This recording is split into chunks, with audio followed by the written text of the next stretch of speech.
Flycase Media presenta Cassettes y Smartphones. Cada episodio será un encuentro distinto entre profesionales del medio audiovisual de diferentes generaciones, opinando sobre los medios de comunicación y su experiencia. Un podcast sobre formación y comunicación con una pizca de humor. En este episodio el conductor será Guillermo Babiloni, alumno de Comunicación Audiovisual en la Universidad Jaume I. Hoy charlará con Jordi Revert.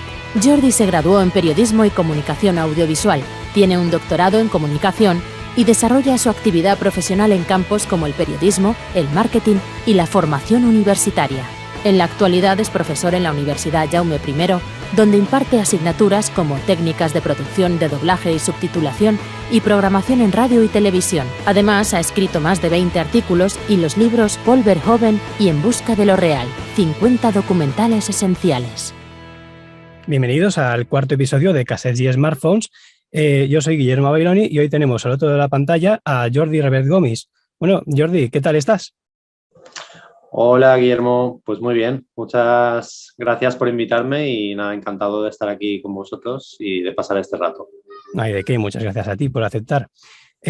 Bueno, a ver, tenía una serie de preguntas preparadas para ti. Bueno, la primera de todas giraba en torno pues un poco a cómo te orientaste, ¿no? ¿Qué te llevó a decidir que te querías volcar tanto en la comunicación, tanto como te has volcado, porque has estudiado mucho? Bueno, siempre desde muy pequeño me ha gustado todo lo que tenía que ver con, bueno, leer, escribir y básicamente todo lo que es la comunicación y sobre todo el cine. Desde muy joven, desde te diría 4 o 5 años, pues es algo que siempre me ha llamado.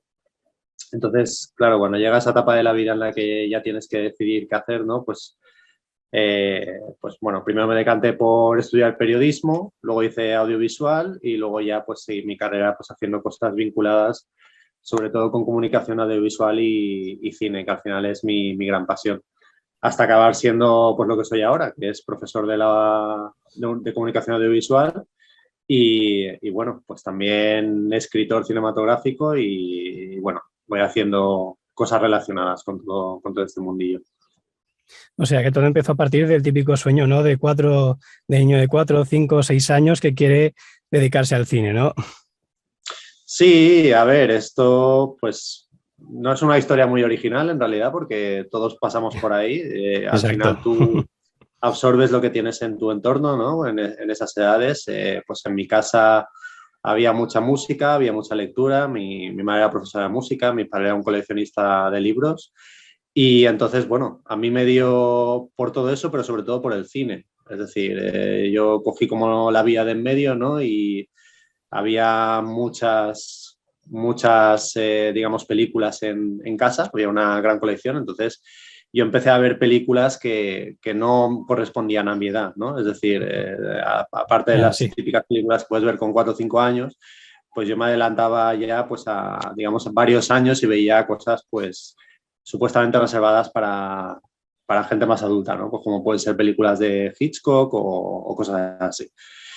Y así empezó todo. Has tocado campos muy diferentes dentro del sector. Has tocado el periodismo, el marketing, la publicidad y también estudios europeos. ¿A qué se debe tanta diversidad? Sí, a ver, soy persona de muchas inquietudes. Es cierto que al final la principal pasión es esa, el audiovisual, pero es cierto que soy una persona de muchas inquietudes. Entonces, a lo largo de los años profesionales de mi vida, ¿no? Desde que sales de la carrera y buscas pues, tu primer trabajo y vas formándote en paralelo y todo eso, pues he ido haciendo más cosas. Pero yo empecé realmente en periodismo, la carrera de periodismo, pues en una asignatura nos pusieron, digamos, el trabajo de hacer un blog, ¿no? Y yo me decanté por hacer un blog de cine. Y así es como empecé yo, de ahí salté a colaboraciones, de ahí salté a una revista de cine. Fui crítico de cine durante 5 años, de ahí ya pues pasé a otro trabajo que estaba más relacionado con comunicación y marketing.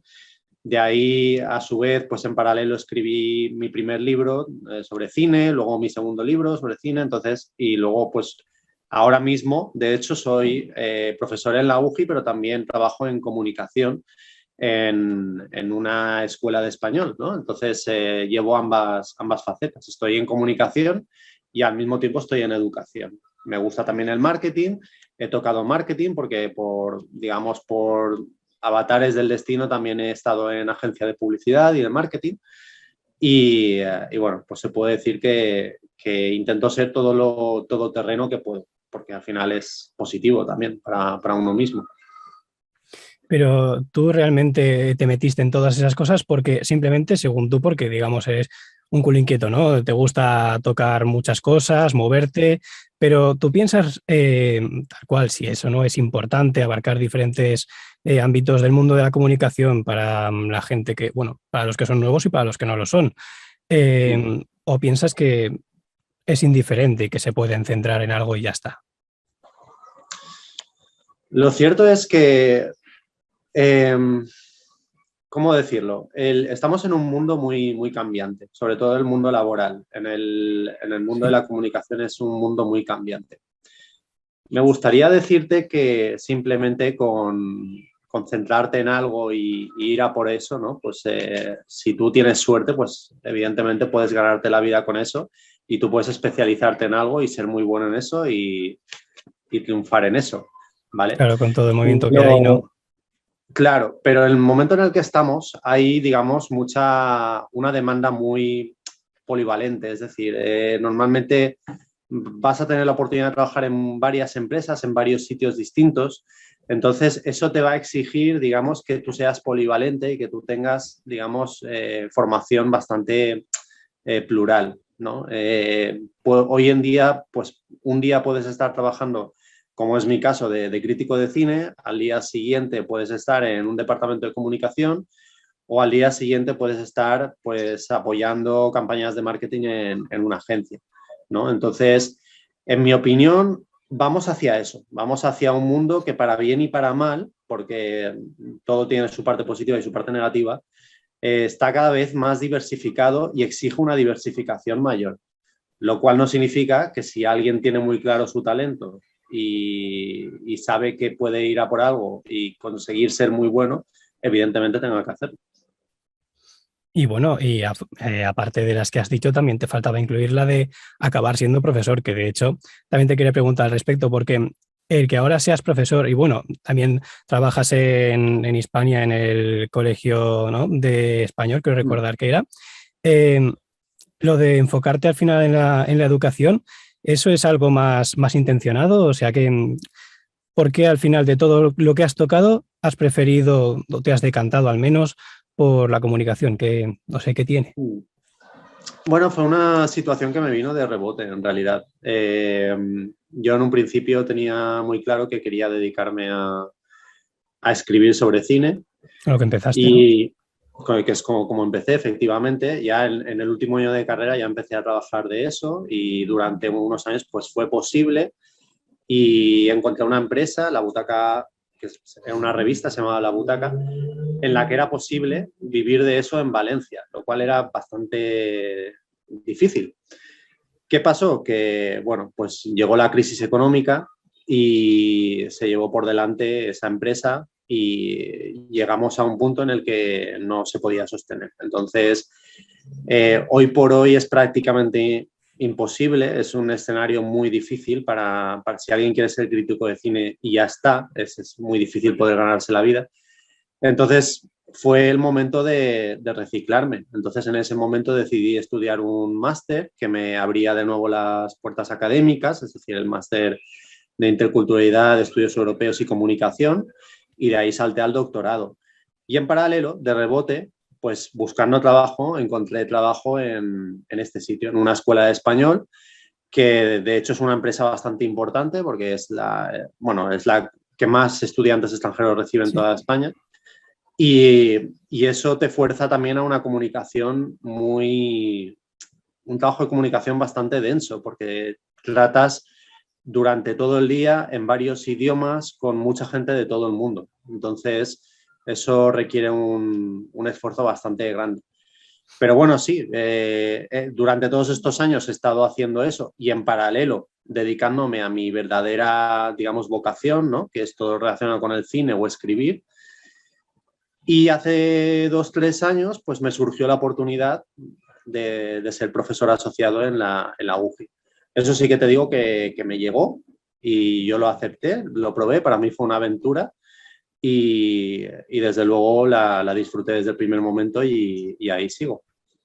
Bueno, tenemos constancia de que das clases en la UGI y una de las asignaturas que das es la de técnicas de producción de subtitulación y doblaje. Y bueno, queríamos saber cómo llegaste a dar esta asignatura. A ver, la figura del profesor asociado, que es mi caso, suele ser también una figura comodín en las universidades. Es decir, en las universidades hay distintas figuras. Tú tienes profesores veteranos, tienes titulares, tienes gente que tiene su plaza, ¿no? Y digamos que, bueno, pues hay asignaturas que están asignadas a gente más veterana porque, bueno, pues porque llevan toda la vida en la universidad, llevan todo ese tiempo y en fin, son los expertos en esos campos, ¿no? Entonces, digamos que los profesores asociados somos pues como ese comodín al que se le asignan asignaturas pues en un momento dado que pueden acercarse más a tu especialización o no.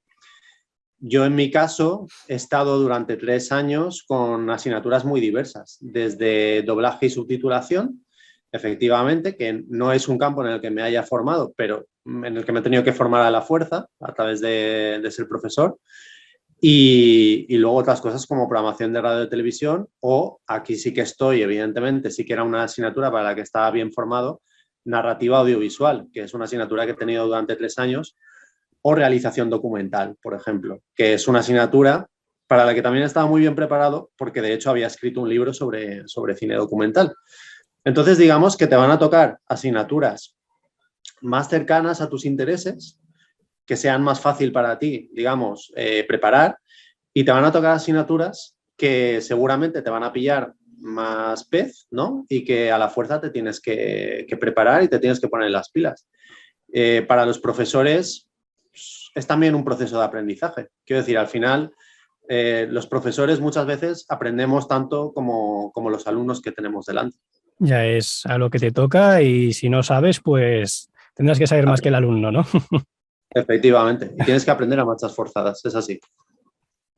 Y bueno, con respecto al tema de lo que me has comentado antes, de que te gusta escribir, qué es lo que más te gusta, lo relacionado con el cine, demás, que bueno, que tienes los libros de Paul Verhoeven y En busca de lo real, quiero recordar que era. Bueno, ¿tienes algún proyecto en marcha, algo de cara al futuro, alguna película, serie favorita, algo que quieras analizar? Sí, efectivamente, el año pasado pues finalicé mi doctorado y mi tesis y era un proyecto que venía de bastantes años atrás sobre cine y cómic, es decir, sobre adaptaciones del cómic al cine. Entonces, ahora mismo la tesis ya está publicada por el repositorio de la Universidad de Valencia, que es donde la presenté, y ahora mismo estoy en la fase de buscar una editorial para publicarla como libro. Es decir, después de la tesis la adapté como libro y ahora estoy en la fase de buscar esa posible publicación. Es un proceso difícil, es un proceso largo, es un proceso en el que además, pues en los meses de la pandemia se ha tenido que retrasar a la fuerza, pero bueno, espero poder sacarlo en un momento dado supongo que el año que viene. Y bueno, supongo que es confidencial, ¿no? El tema o alguna mini sinopsis sí que se puede hacer o... No es confidencial, ¿no? porque al final, Bueno, pues... no, la tesis está ya en la Universidad de Valencia, entonces es pública en realidad.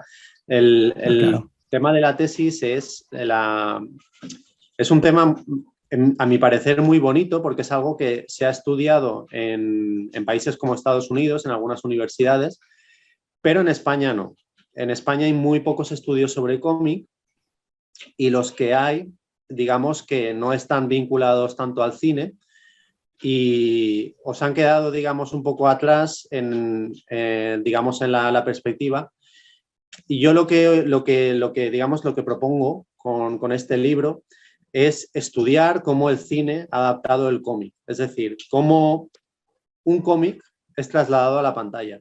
Cómo una película puede coger un universo de un cómic como puede ser Superman y trasladarlo a películas muy distintas, pero sin, digamos, que sea un calco del cómic, o cómo otras películas pueden coger viñetas y recrearlas literalmente en la pantalla, ¿no? Entonces, Se trata de analizar esos modelos, ver, digamos, qué tipos de adaptaciones hay, qué tipos o sea, qué autores se han acercado al cómic, cómo lo han hecho, ¿no?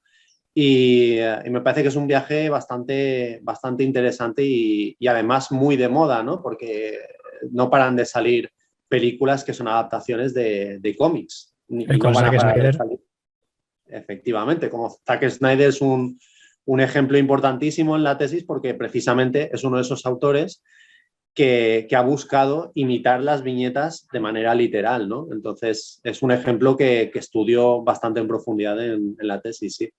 O bueno, no sé quién es el director, pero las películas de Sin City también son un ejemplo, ¿no? También. Efectivamente, Sin City de Frank Miller, que es el propio autor del cómic, ¿no? Entonces, ¿Al Sin mismo? City está dirigida, claro, está dirigida por el propio Frank Miller en colaboración con Robert Rodríguez y Quentin Tarantino, que dirigió una escena en la primera película. Sí.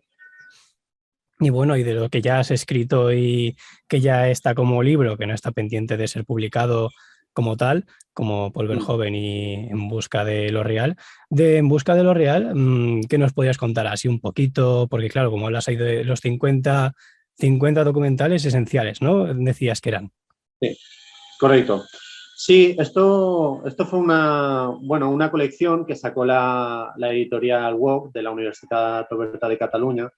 Una colección muy bonita de libros en los que, bueno, pues autores, digamos, recogen como 50 películas de un tema o un género esencial, ¿no? Entonces había ya, pues, algunos libros publicados en esa colección y el documental es uno de los temas que es mi especialidad, es decir, que he trabajado más en todos estos años, ¿no? Entonces decidí lanzarme pues a ofrecer esta propuesta, ¿no?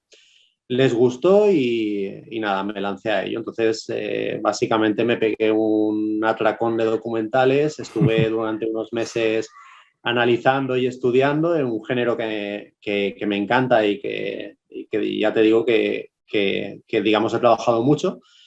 Y, y ese libro es el fruto de esos meses de estudio y de investigación. Es un libro que es un libro corto porque está adaptado al formato de la colección, pero que la verdad es que disfruté mucho escribiendo. Bueno, ahora que lo pienso, porque me acabo de acordar ahora, curiosamente, creo que te tuve de profesor en un momento en el que nos mandaste a analizar documentales y nos mandaste, bueno, no sé si había 60, 70, 80 en total, para que cada Sí. uno escogiera un documental y lo analizara, que escogí yo el de, no me acuerdo el nombre, pero era el de un documental francés sobre los trenes que utilizaban los nazis para llevar a los judíos. Ahí me imagino que habrás cogido algunos, Sí. ¿no? De todos esos Noche y niebla. documentales.